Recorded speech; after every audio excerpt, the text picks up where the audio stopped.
Hello and welcome everybody to this last parallel session of the conference. I would love to introduce you to Tarek, Zoubir and Gabby Bishop, who come from Imperial College Business School. And they will be presenting their session this afternoon on Distance Makes the Heart Grow Fonder. I don't want to take up any of your time, so speakers, it's over to you. Thank you so much for the introduction, Claire. So as you can see, we're going to be looking at Distance Makes the Heart Grow Fonder. Now, since the pandemic, we have seen a focus on online education. Overnight, teachers from varying backgrounds had to gain skills on how to translate their in-person teaching online.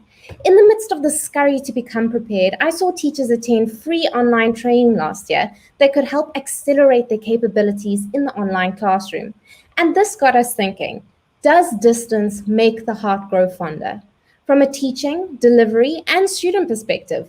So we're going to look at two examples in this session that were developed during the pandemic, and hopefully this will shed a bit of light on this subject.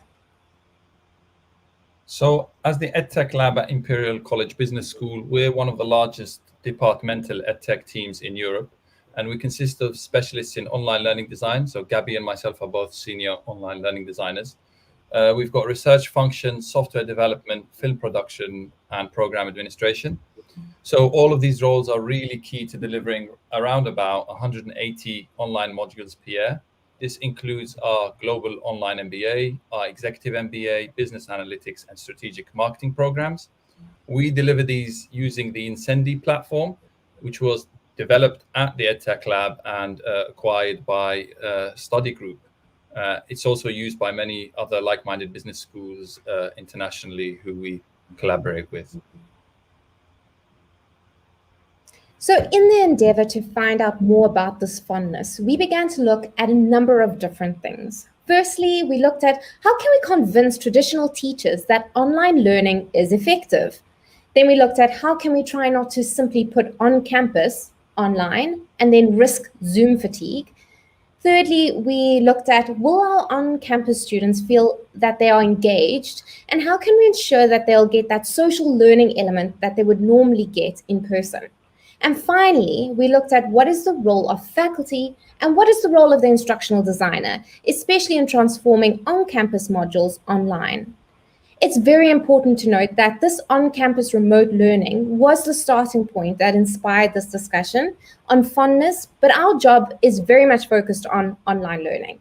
So this discussion will be looking at what we learned from the pandemic and how we can transfer this into online modules as well. But before we get moving with this presentation, we're going to look at a few terms that we'll be speaking about. Okay, so in our view, and kind of as the QAA highlighted in their report, terms really do have a role to play. So we feel that fondness is impacted by the varied perceptions of what it means to learn digitally, especially given the constant technological evolution and the terms used to describe digital practices versus actual experience. So I know pre-pandemic, blended learning's been used for a long time, but in many institutions, that's meant having slides online. And that just doesn't sit anymore. So in this presentation, we're going to focus our discussion on campus remote or hybrid, if you like, and distance education, which is completely online. So the hybrid, I'm using a definition from Sue Beckingham, who recently shared a very handy infographic via Twitter.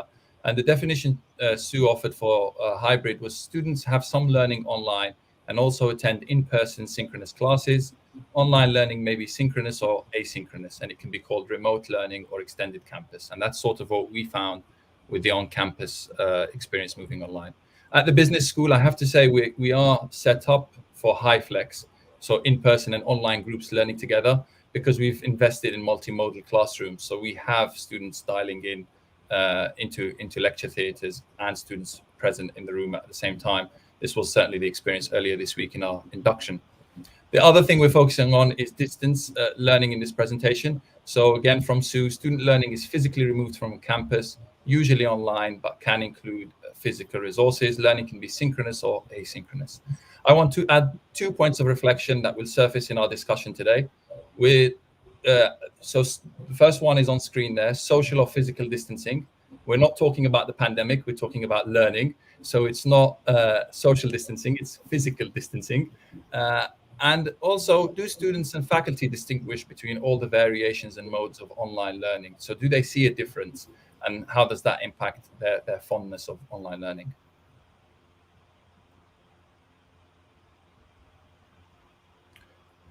So historically, we've used the OSCAR framework to aid in the transformation of face-to-face modules, so moving face-to-face modules online. So the organized phase involves creating a module outline that speaks to the program specification.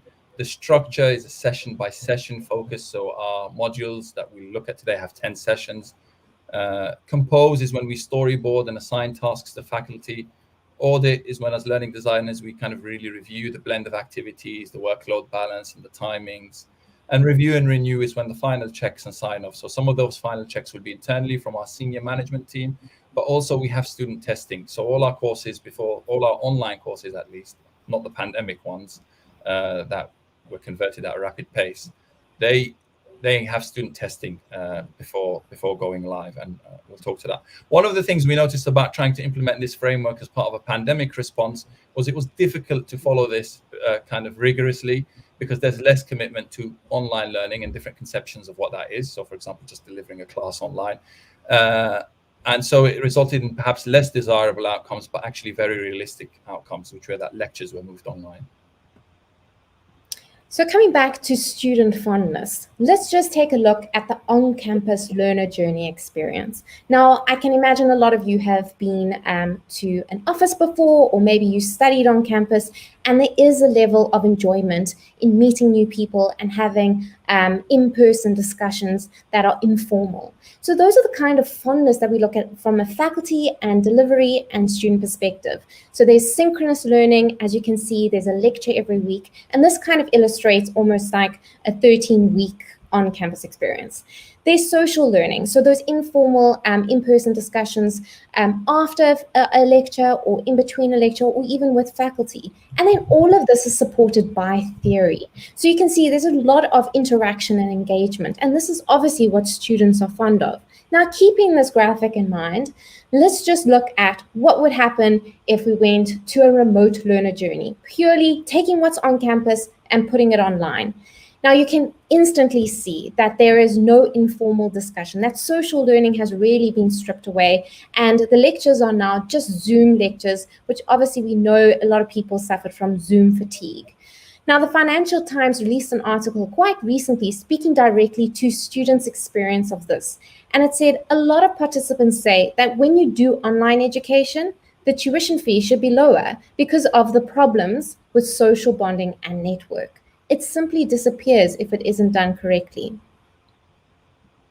Now, thinking about this, in terms of learning design, what did you struggle with when pivoting to an online teaching?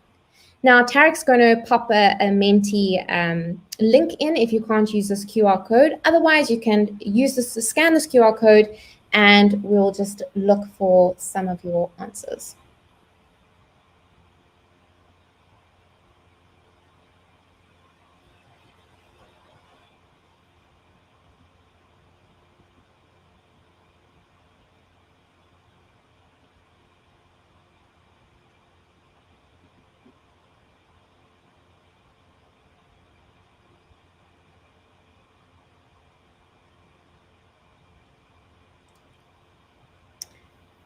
Unless everyone is too shy to share. So if you are too shy, we can come to this at the end. But really, we wanted to just understand from your perspective. Yeah, I think so. So an example would be for us that social element was really difficult to recreate, and we were wondering if there were any aspects within that. So, for example, informal discussions, pastoral support.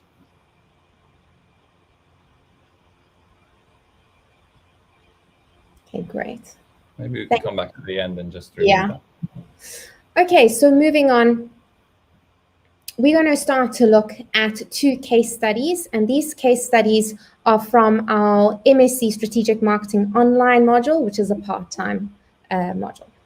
Okay, so what we're hoping these case studies will do is kind of push back on that. These online courses don't have social bonding or networking, and they're second rate, and they should be kind of lower tuition fees. So hopefully the examples we show you will speak against that. You can see our MSc Strategic Marketing online program there, and a bit of information about our student body, a really varied student body with mixed prior experience.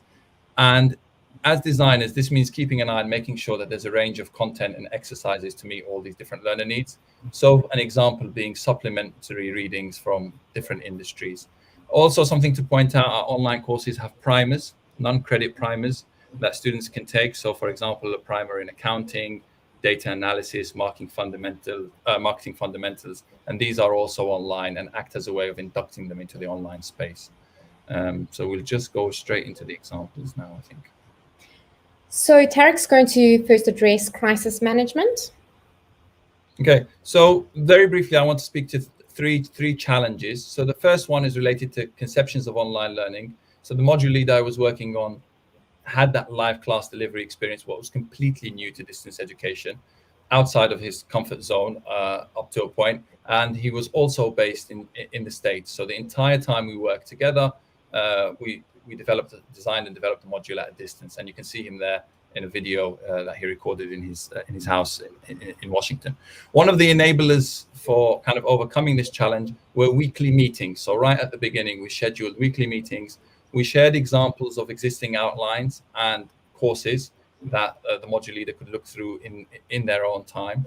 We were also realistic with what we expected. So early on, it was a blank piece of paper. Put your ideas down before steering those ideas and constructing them more and more with our in-house templates, and then talking around that new structure.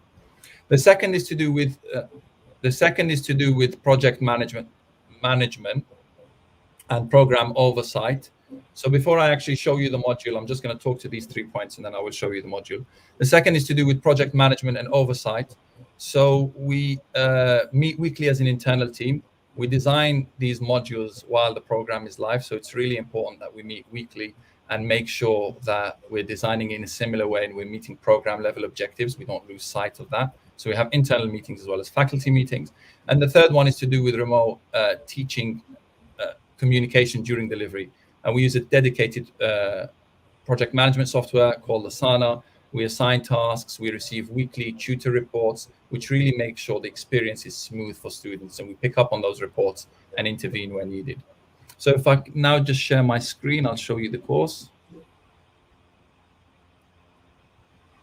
So our courses are made up of 10 sessions, in this instance, part-time, 10 weeks.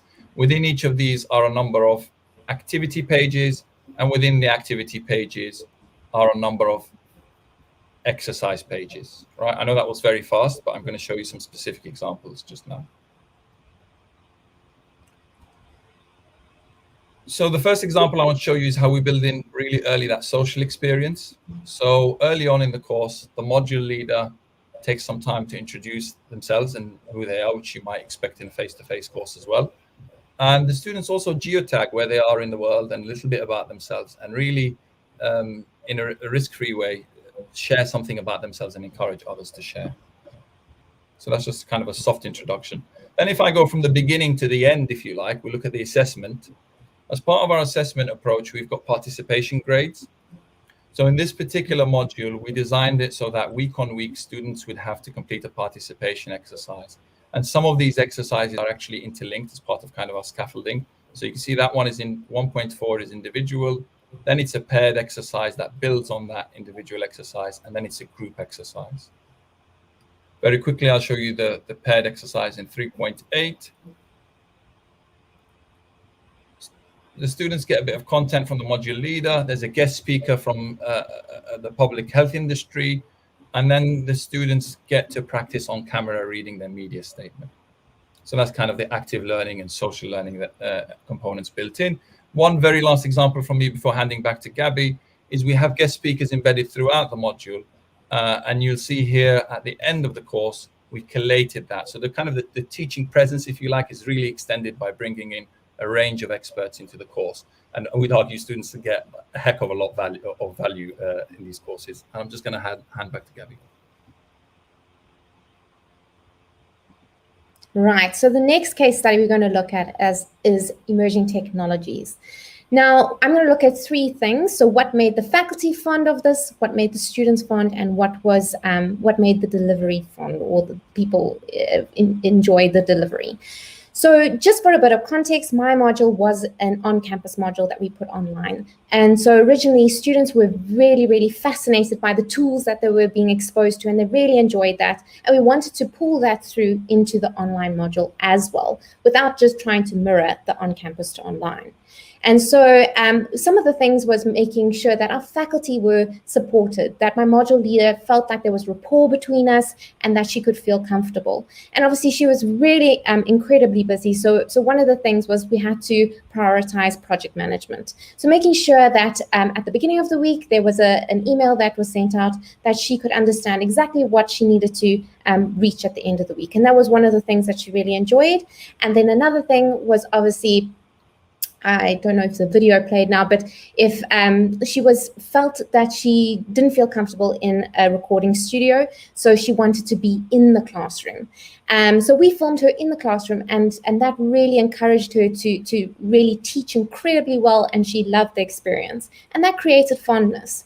And the second fondness is our student fondness. They really wanted to be exposed to a number of engaging tools. They wanted to be able to apply what they learned in those tools to exercises, and they wanted to reflect on what they learned in real-world examples. And finally, delivery fondness. So we made sure that the tutor was available for open office hours, so students could pop into Zoom and ask questions and engage with some of the things that they were kind of finding tricky. So they felt supported. And our module leader then would post some videos, just also giving a bit more guidance. So I'm going to just pop onto the hub now to show you. So the one thing was tools. So Google Universal Analytics is one that I'm showing you. And we broke it down into chunks because it's just easier to understand, but also to follow. You don't want a very long video. And students really enjoyed engaging in this. So we first showed them the structure, then the insights, and then the reports. And once they had gone through these videos, they basically were able to create a product. And we gave them a scenario, real-world scenario, to make it an authentic experience. And they were able then to upload and share their product that they created and see how other students compared to what they had created. So that was one instance. Another was the reflecting. So we created a journal activity at the end of every week where we'd give them a real-world scenario. So something that would happen in a marketing environment, and they could then apply what they learned, so obviously Google Analytics, to the scenario, and then they could type in how they would respond, and that would then collect and end up at the end. Finally, other things that we did is we always wanted to make sure that they had industry application examples. So we provided a multitude of different industries and how emerging technologies were being used. We also gave them opportunities to create chatbots in live classes, and that was one way that they could really see how it was relevant to their immediate surroundings, or immediate roles rather. So now looking at that, I just wanted to show you a graphic representation of how a typical online experience would look. And you can see that there is a mixture of asynchronous and synchronous work, which encourage social learning as well as flexibility. And this is what we want to kind of tap into. So keeping all these graphics in mind, we're going to just first touch on lessons that we learned. And then finally, what do we think that learners really want? So Tarek will be speaking about what faculty found and what they learned, and I will be speaking about what students learned out of this experience. Okay, so in feedback from the module leader, it was about workload and setting expectations really early on. So because he was completely new to online learning and there was some distance to travel from between face-to-face experience to this, he felt that could have been, this expectation could have been better set earlier on. Also, I was a bit surprised to learn that in a feedback discussion, the module leader described the experience as sometimes slightly anonymized. Now, this didn't come across in the student feedback because they were always thanking him by name and he was present in the narrative text and in all the videos. But essentially, the module leader wanted more live interaction with the students. We have 3 live classes, and he said he would benefit more from increased live interaction. From the tutor's perspective, more weekly participation deadlines. We had those for the first half of the course, and then we left it pretty open in the second half. but there was encouragement to do it throughout the entire course, weekly participation. And I think that's all I've got to say on that, Gabby. Yeah, and then from the students' perspective, they really enjoyed. I think they had a love-hate relationship with group work, but they said that it did mirror what would happen in a real-world scenario. So being able to collaborate with others effectively, so they enjoyed that. They wished that they'd had more live classes instead of live tutorials, because then they could have more contact time with their module leaders. Time was always of the essence. They are very busy people, and so just being able to manage their time a bit better would be more helpful. And then finally, having really good up-to-date scenarios and case studies. They really wanted that. And I think Tarek and my module did tap into that quite well, because both our module leaders are very much keeping up with the latest case studies in their industry. So taking those learnings into consideration, I'm going to just show you the final illustration of this is typically what students would and faculty would be fond of. Now, first look, it's very overpowering. We can see that this could create a lot of issues, especially because with all these synchronous things like student online socials and tutorials and live classes and things like that, that would mean that would lose a lot of flexibility. But we also think that small group discussions and more touch points like that would help students feel encouraged and engaged like they would on campus. So there's a lot to say about this, and there's a lot to give and take, but it is something that we found at the end. So finally, we want to pose a question to you. What would you focus on to increase fondness? And once again, Tarek's going to pop the link in the chat, and you can use a QR code. And this is just really for us to kind of understand a bit more about what you're thinking about and what we've spoken about today. So do feel free to add things after the session. And I'm not sure how time's going, but we can also move to questions.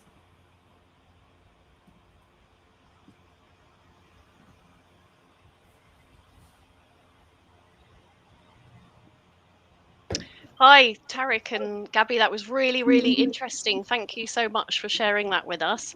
As you can see, there's a question on the screen now from Sarah, who obviously knows you, Tarek. And she asks how big the team is that work on this and other courses, and if you could talk a bit about the structure.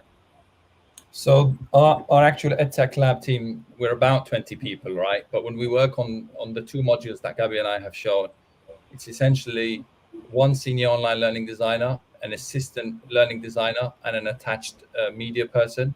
Obviously, there's all the wraparound in terms of program admin and other things you expect in university settings. But the core of the kind of session design and development happens through a senior designer with the faculty member, an assistant, and somebody in media. So I'd say there's about four or five people in the core team. But the wraparound services are obviously essential. The structure, I'm not sure I quite understand in terms of if that's about the team or the modules themselves. Well, Sarah also asks if your model was scalable. Gabby, what do you reckon? I would say it is scalable. I've been working with a number of teams that try and scale how we work on products. And I do think that it depends on the faculty as well. And if the content, so for example, Tarek's module was only 40, how many hours was it, Tarek? And so new content had to be developed. So that would obviously take longer. That's how I would answer it. Yeah, I would say they are scalable, and we have processes in place that mean they can be replicated. You need the staff.